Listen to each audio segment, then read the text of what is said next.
1150 કરોડ રૂપિયાનું બજેટ છે કોર્પોરેશનનું, તો નંદી માટે આટલું બજેટ ન ફાળવી શકે તાત્કાલિક કરવું હોય તો બધું થઈ શકે એમ છે। કેટલા પોદરા છે અને આને અહીંયા પહેલો વરસાદ આવ્યો ત્યારે કેવી પરિસ્થિતિ હતી આપ જોઈ શકો છો સ્ક્રીન ઉપર કે કેવી પરિસ્થિતિ હતી।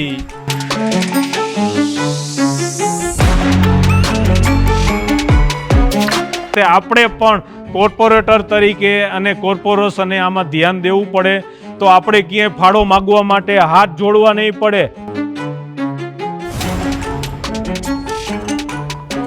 અત્યારે મેં જોયું આજ તો કાલનો દિવસ ચાલે એટલું ઘાસ છે, બીજું ઘાસ છે નહીં। અને ગાયોને આપણે જે ભૂસો નાખી છીએ, મગફળીનો ભૂસો, એ ભૂસો જોયો તો ભૂસાનો પણ સ્ટોક છે નહીં, 4-5 દિવસ ચાલે એટલો સ્ટોક છે। એજન્સી હતી એને કાંઈ પણ કામ કરેલું જ નથી। મેં અહીંયા આવી સ્થળ ઉપર જોયું, આમ તમે નજર મારી શકો છો છેક સુધી ગમાણનું કામ, હજી આ 2 જ ગમાણનું અહીંયા કામ થયું છે, બાકી હજી ગમાણનું કામ બાકી છે। તો હું ના પાડું છું, આનો જે ડિસિઝન લેવું હોય લ્યો। આ રીતની તમે ગમાણ બનાવશો એ નહીં ચાલે। નંદી અહીંયા ઊભી રહીને ખાઈ ન શકે। વરસાદમાં નંદી પણ પલરે છે અને ગાયનો ઘાસચારો નંદીનો પલરે છે, આપ જોઈ શકો છો। સ્વપ્નિલ ખરે સાહેબે આ ટ્રોલી રિજેક્ટ કરેલી હતી, નામંજૂર કરેલી હતી કે આ ટ્રોલી નહીં ચાલે, નવી ટ્રોલી બનાવરાવો। અને તમે આની હાઈટ જોઈ લ્યો, આમાં ઢોર આવે એટલે બમ્પ આવે એટલે બમ્પમાં અડી જાય। આ ટ્રોલી ચાલે જ નહીં, સાવમાં સાવ તકલાદી ટ્રોલી છે। આ એકલો માણસ આમ આવી રીતે હલાવી શકતો હોય તો આની અંદર 3-4 નંદી કે કોઈ ગાયો હોય તો ત્યારે એક્સિડન્ટ થશે તો એનો જવાબદાર કોણ? એક શેડની અંદર 4 લાઇટ છે અને એક મેઇન ગેટ આવ્યો, મેઇન ગેટે 1 લાઇટ છે, બાકી ક્યાંય લાઇટ નથી। આવડી મોટી પ્રીમાઇસીસ છે અને સૌથી મોટો પ્રશ્ન એ છે સીસીટીવી નથી। સીસીટીવી હશે તો કેટલી ગાડી આવી ઘાસની એ આપણે બેઠા બેઠા જોઈ શકશું, કેટલી ગાડી ગઈ, શું અહીંયા કામગીરી થઈ રહી છે, સારી પ્રવૃત્તિ કે ખરાબ। સ્થળ વિઝિટ કરશો તો ખબર પડશે। હું આજે આવ્યો, મને ખબર પડી અહીંયા શું સગવડતા છે ને શું અગવડતા છે। સગવડતા નામે 0 છે। આજે મને ઘણા વિવિધ વ્યક્તિઓના વિવિધ સંગઠનમાંથી ફોન પણ આવેલા અને મને જાણ પણ કરેલી। એ મુદ્દો મેં ગઈકાલે અમારા મોરબી મહાનગરપાલિકાની સામાન્ય સભામાં નંદીઘરનો મુદ્દો ઉઠાવેલો, એના વિશે મેં વાત કરેલી। એ જ બાબતથી આજે હું નંદીઘરની સ્થળ મુલાકાત કરવા માટે જઈ રહ્યો છું। અત્યારે મેં 50 રોડ ઉપર નંદીઘરે પહોંચી ગયેલ છીએ।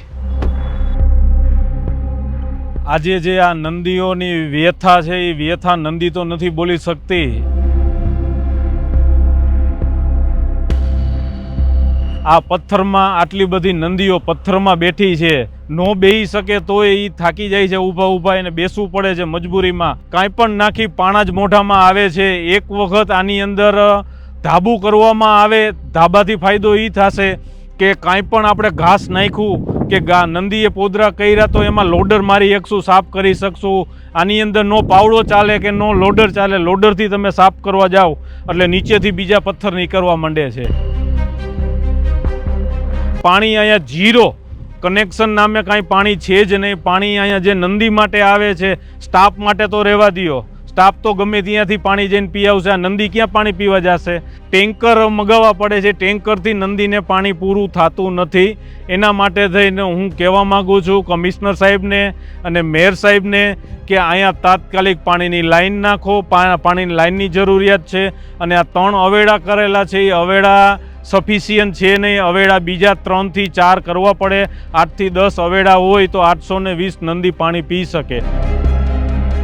આ 820 નંદી અહીંયા છે એ નંદી માટે થઈને એક પણ વેટિનરી ઓફિસર ડૉક્ટર અહીંયા કોઈ છે નહીં। કોઈ નંદી માંદી પડી તો એની સારવાર કેવી રીતે કરવી? 1000 ફૂટનો આ શેડ છે, 1000 ફૂટના શેડમાં 820 નંદી અહીંયા તમે જોઈ શકો। 820 નંદીનો સમાવેશ થઈ જ ન શકે। આવા નવા બીજા 4 શેડ બનાવવા પડે। 4 શેડ હોય તો આ 820 નંદીનો સમાવેશ થઈ શકે। આ નંદી બેઠી છે તો આ બીમાર છે, તો આને આવી રીતે તમે આખો દિવસ બેસાડી રાખો ને તો પાછળના ભાગમાં એને ચાંભા પડી જાય, એની ચામડી ખરાબ થઈ જાય. એના માટે થઈને નંદીને દિવસમાં 4 વખત પલટી મરવવી પડે. પલટી મરવવી એવી અહીંયા જગ્યા છે નહીં.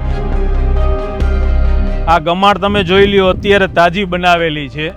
અને ઉપર જરાક તમે નજર મારો, આ ખાલી 4 ફૂટનું ઉપર પતરું આવશે, શેડ ત્યાં છે અને ગમાડ અહીંયા બનાવી છે.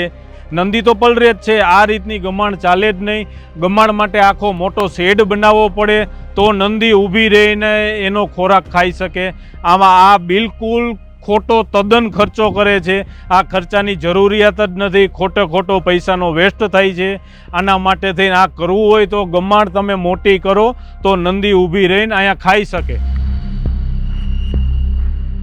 ખેતી માટે થઈને ખેડૂતનું આ સોનું છે. આનેથી આપણે નંદી માટે થઈને, ઘાસચારા માટે થઈને આપણે આવકનો સ્ત્રોત છે. આની અંદરથી આપણે ખેડૂને વેચી અને આપણે આવક નંદીના ઘાસચારા માટે થઈને કરી શકીએ છીએ. બીજું એ છે કે આનાથી આપણે કોર્પોરેશન જ એક બાયોગેસનો પ્લાન્ટ બનાવી તો એ પણ ઇન્કમ થઈ શકે છે. તો આના માટે વિચારવા લાયક છે ખરા. બહુ જોતા મને ખુશી થાય છે. ખુશીની સાથે દુઃખ પણ એ થાય છે કે અહીંયા જેમ ત્યાં હતું એવું જ પોઝિશન અહીંયા તરિયાનું છે. અહીંયા હજી કામ ચાલુ છે. તો હું એવી આશા રાખું છું કે અહીંયા પણ ધાબુ થાય. આપ જોઈ શકો છો કે આ ગેરાજ વિભાગનું ગોડાઉન છે, કેવું આરસીસીનું બનાવેલું છે, કેવડું મોટું પુષ્કળ છે. અત્યારે ક્યાં ગેરેજ ડિપાર્ટમેન્ટને આ ગોડાઉનની જરૂરિયાત છે? જરૂરિયાત છે નંદીને. નંદીનું ગોડાઉન નથી ને આ ગેરેજનું ગોડાઉન છે. આપ જોઈ શકો છો કોર્પોરેશન કાંઈ ધ્યાન નથી દેતું. અહીંયા અત્યારે 5 ડિપાર્ટમેન્ટ બને છે તો 5 ડિપાર્ટમેન્ટના કોન્ટ્રાક્ટ આપી દીધા છે, કામ ચાલુ છે. તો નંદીઘરમાં નથી કોન્ટ્રાક્ટર, નથી કોઈ ધ્યાન રાખવાવાળું. અબોલ જીવ માટે થઈ ને કાંઈ થતું નથી. અને વાહન અત્યારે ચોમાસામાં કે એને વરસાદ ન નડે કાંઈ પણ ગેરેજ વિભાગને એના માટે. અને નંદી ભલે એમને તડકામાં ટાઢ હોય કે વરસાદ હોય ભલે પૈલરા રાખે, એની કોઈ ચિંતા નથી કરવી. ચિંતા કરવી છે તો ગેરેજની કરવી છે. આ ખોટું છે. જેમ ગેરેજની ચિંતા કરો છો એવી રીતે આપ નંદીની પણ ચિંતા કરો. સૌથી પહેલાં હું પગલું આગળ ડગલું માંડું છું, પછી તમે આવો પાછળ. આપણે સાથે મળીને નંદીનો વિકાસ કરી. હવે મિત્રો મારે બીજું કાંઈ નથી કહેવું. અબોલ જીવ રાજી તો શિવ રાજી.